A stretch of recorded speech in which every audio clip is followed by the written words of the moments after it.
première séquence, on est face à Reims, on est à 0-0. Donc point de départ, on a la balle dans les pieds rémois, dans les pieds du central droit rémois.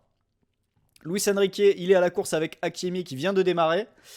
Akiemi le dépose un petit peu, Luis Enrique il dort un petit peu, il le laisse partir. Le renversement, du coup Lirola coulisse pour aller fermer sur Diacon, donc pour Luis Enrique, il faut fermer cet intervalle-là à l'intérieur. C'est ce qu'il fait ici. Diacon au duel, il y a un Rémois qui arrive pour dédoubler, et là en fait, le problème, c'est que sur cette situation-là, Luis Enrique, là il est bien.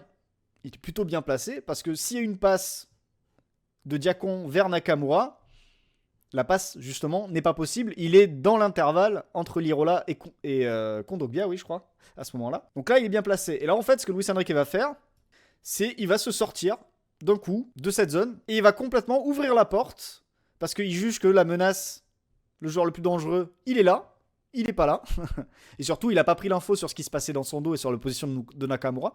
Donc, il ouvre complètement la porte pour la passe de Diacon. Et ensuite, Nakamura 1 contre 1 face à Balerdi, et qui plus est en 1 contre 1 face à un Balerdi blessé. Vous savez ce que ça donne, hein. Ça fait 1-0 pour le Stade de Reims à ce moment-là. Donc ça, c'est la première de Luis Enrique.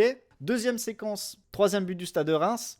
C'est Luis Enrique qui est en possession du ballon au départ. Il rentre à l'intérieur, mauvaise passe, balle perdue. Et là, c'est le comportement à la perte du ballon, hein. De sa part, d'autres joueurs aussi, mais là, on est sur une spéciale Luis Enrique, donc on va se focaliser sur lui. Il est spectateur complètement de l'action. Quand la priorité pour lui, ici, ça doit être de gérer les courses autour de lui et de se dire, je vais peut-être prendre lui ou je vais peut-être prendre lui. Finalement, il se fait doubler par les deux. Et là, il y a un côté très soft quand même, hein, de sa part et très, très naïf.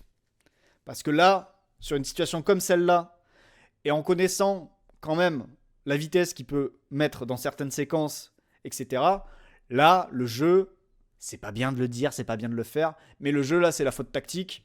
On l'accroche, on le tire un petit peu, sachant qu'il n'a pas de carton à ce moment-là du match. Hein. Il n'y a pas de carton. Mais là, il a largement l'opportunité de mettre fin à l'action. Il ne le fait pas. D'ailleurs, il décide de courir un petit peu à côté. On ne sait pas trop pourquoi. Ça part en profondeur pour Atangana. Et en fait, Atangana, il va directement battre Jérôme Morulli. Et donc, ça fait 3-0 à ce moment-là. Et le match est quasiment plié.